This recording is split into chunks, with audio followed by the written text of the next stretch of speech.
আসসালামু আলাইকুম রহমতুল্লাহি বারাকাতুহ। সম্মানিত দিনী বোনকলরে আজকে কয়েকটা আয়াতর অনুবাদ আর তোরা ব্যাখ্যা করবো ইনশাআল্লাহ। প্রথমে লগে আমরা ইসলাম হইল কিতা। ইসলামের অর্থ হইল গিয়া যে এটা হইল গিয়া আরবি শব্দ আগে ইসলাম আরবি শব্দ সালাম থেকে নেওয়া হয়েছে। আর যদি সালাম থেকে নেওয়া হয় তবে অর্থ হবে পালনকর্তার সামনে সম্পূর্ণরূপে নিজেকে সমর্পণ করা। সংক্ষেপে ইসলামের অর্থ হলো ওইরূপ শান্তি যা আল্লাহর উপর আত্মসমর্পণ থেকে অর্জিত হয়। ইসলামের মিনিং হইল গিয়ে শান্তি। আর এটার একটি ব্যাখ্যা হইল গিয়ে যেমন আল্লাহর উপরে যে আত্মসমর্পণ করা, আল্লাহর কাছে আত্মসমর্পণ করা যে ইসলাম। সূরা আলে ইমরানের 119 নম্বর আয়াত এবং 85 নং আয়াত ছাড়াও কুরআন ও হাদিসের বহু স্থানে ইসলামের শব্দের উল্লেখ হয়েছে। যেমন আয়াতগুলা আর কুরআন আর হাদিসের অনেক জায়গাত আল্লাহ সুবহানাহু ওয়া তাআলা ইসলামর হয়েছে।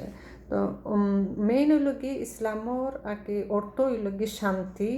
আর ইসলামর শান্তি মানে আল্লাহর উপরে আত্মসমর্পণ করা, যে আল্লাহ সম্পূর্ণভাবে আত্মসমর্পণ করা, যে আল্লাহ আমরা সৃষ্টি করছেন, আল্লাহর উপরে একত্ববাদর ঘোষণা করা, আল্লাহ আমরা সৃষ্টি করছেন, আমরা রিজিক দিরা সব কিছু তকদিরের মালিক আল্লাহ, সব কিছুর মালিক আল্লাহ।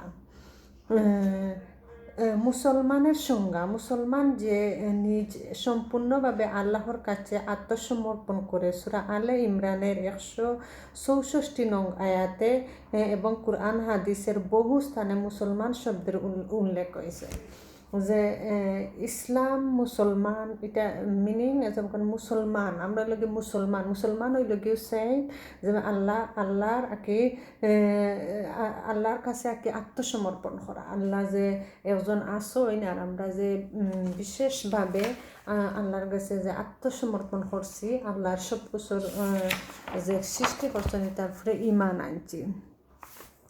সূরা হামিম সাজদার 1-4 নম্বর আয়াত আল্লাহ সুবহানাহু ওয়া তাআলা কইরা, হামিম এটা পরম করুণাময় দয়ালু নিকট থেকে অবতীর্ণ, এটা একটি কিতাব যার আয়াতসমূহ বিশদভাবে বিবৃত হয়েছে কুরআন রূপে, আরবি ভাষায় জ্ঞানী সম্প্রদায়ের জন্য সুসংবাদদাতা ও সতর্ককারী রূপে। তো ইসলামে প্রবেশ করলে কতটা একটা ধাপ করি করে। প্রথমে লাগি যে ইসলামের মাঝে আত্মসমর্পণ করছো, ইসলামের সব কিছু নিয়ম পালন রুল জানিয়া আর এই আল্লাহর যে সব কিছু পালন করিয়া সম্পূর্ণরূপে পালন করিয়া তো পরিপূর্ণ মুসলমান বা পরিপূর্ণ মুসলিম বা পরিপূর্ণভাবে ইসলামের দিকে প্রবেশ করা। সূরা নিসার 82 নং আয়াত আল্লাহ সুবহানাহু ওয়া তাআলা কইরা, তারা কি সযত্নে কুরআনের বিষয় চিন্তা ভাবনা করে না? এটা যদি আল্লাহ ব্যতীত কারো কাছ থেকে অবতীর্ণ হতো তাহলে তারা এতে অনেক বিপরীত পেত। যে আল্লাহ সুবহানাহু ওয়া তাআলা বারবার অনেক জায়গা থাকে যে কুরআন লইয়া চিন্তা করার লাগিয়া আল্লাহ বারবার উপদেশ দিরা যে তারা যে এটা আল্লাহর তরফ থেকে আইছে। এটা যদি আল্লাহর তরফ থেকে আইতো না, অন্য কেউর কাছ থেকে আইতো।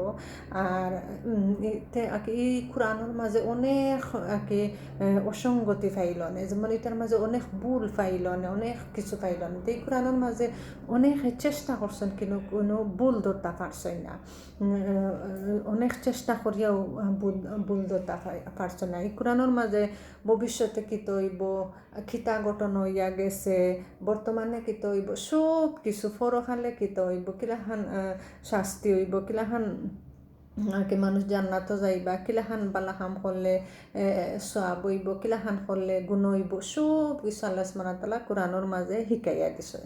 তাই আল্লাহ সুবহানাহু ওয়া তাআলা আয়াতের মাঝে কইরা কি তারা এটা লইয়া চিন্তা করে না নি যে কোরআন লইয়া যদি চিন্তা করেন, যে আয়াতগুলা বুঝিয়া যদি চিন্তা করেন, যারা জ্ঞানী আগে কইরা যারা জ্ঞানী এরাও কি এটা এরার লাগে পথ পরদর্শ, এরাও চিন্তা করব যে এটা আল্লাহর তরফ থেকে আইছে, এটা লাগে এটা কত মর্যাদাবান। যেমন নবী সাল্লাল্লাহু আলাইহি সাল্লাম কেউ যদি কোরআন তিলাওয়াত করতাতে কোরআন তিলাওয়াতের সম্মানে কি দাঁড়াইয়া শুনতা, মন দিয়া শুনতা। তাই তো তার উপরে তো নবী সাল্লাল্লাহু আলাইহি সাল্লামের উপরে তো নিজের উপরে তাই হইছে, নাজিল হইছে, তবু অন্য কেউ যদি পড়ে আঁকি তে তাই মন দিয়া আঁকি শুনতা। অনেক সাহাবী সকলের কাছ থেকে তাই কোরআন শুনছেন। তো কোরআন শোনাটা এক উপকার। যেমন অন্যজনে পড়ে আর শুনো যদি ইটার একটা সওয়াব বা উপকার, নিজে পড়ো যদি ইটার একটা সওয়াব উপকার, অনুবাদ যদি পড়ো এটা একটা কি বুঝতে পারবা যে আমি কতগুলা আমার নিজে কতগুলা আমি ভুল করলাম, কতগুলা গুনাহ করলাম, নিজে নিজে বোঝা যাইব। কোরআন আর হাদিস যদি কি বালাইলে না জানা যায়, তে কত ভুল করা হয়, কত গুনাহ করা হয়, এটা অসংখ্য। তো অনেকে আর কি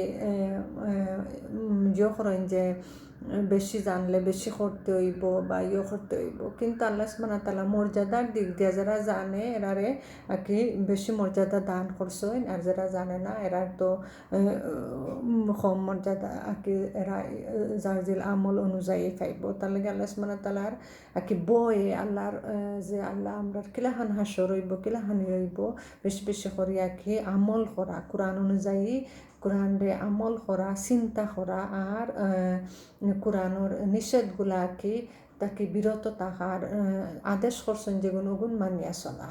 জাযাকুমুল্লাহু খাইরান।